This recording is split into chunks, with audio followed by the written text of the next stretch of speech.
హీరోలు కొత్త target fix చేసుకున్నారు. అదే టార్గెట్ 100 డేస్. అంటే ఇప్పుడు ఏంటి, 100 రోజుల సినిమా ఇచ్చేయాలని ఫిక్స్ అయిపోయారా? ఇప్పుడున్న సిచ్యువేషన్లో 10 రోజుల సినిమా అంటేనే మహా కష్టం. ఇక 100 రోజులు అంటే నవ్వుతారు. పోనీ 100 కోట్ల సినిమాలా అనుకుంటే అంత ఈజీగా అందుకుంటున్నారా? అది కానప్పుడు ఏంటి టార్గెట్ 100 డేస్ అనుకుంటున్నారా? చూద్దాం ఎక్స్క్లూసివ్గా.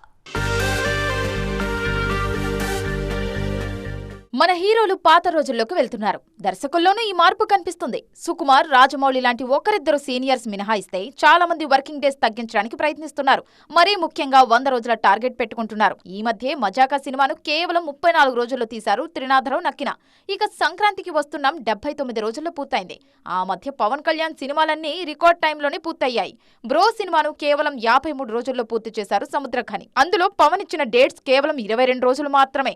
అలాగే దానికి ముందు భీమ్లా నాయక్, వకీల్ సాబ్ సైతం కేవలం 50 రోజుల్లోపే షూటింగ్ పూర్తయ్యాయి.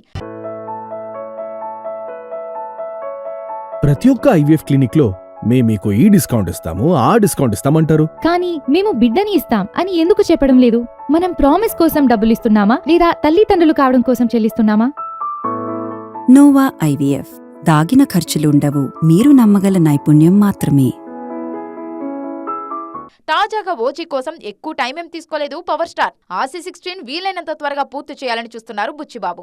ఈ మధ్య షూటింగ్ మొదలైంది. కుదిరితే 6 నెలలలోపే టాకీ పూర్తి చేసి డిసెంబర్ నాటికి రిలీజ్ చేయాలనేది బుచ్చిబాబు ప్లాన్. అలాగే బాలీవుడ్ డెబ్యూ మూవీ వార్ 2 కోసం 70 రోజులే డేట్స్ ఇచ్చారు ఎన్టీఆర్. ఇక ఏ సినిమాకైనా 60 రోజులే, మరీ కావాలంటే 90 రోజులే అంటున్నారు ప్రభాస్.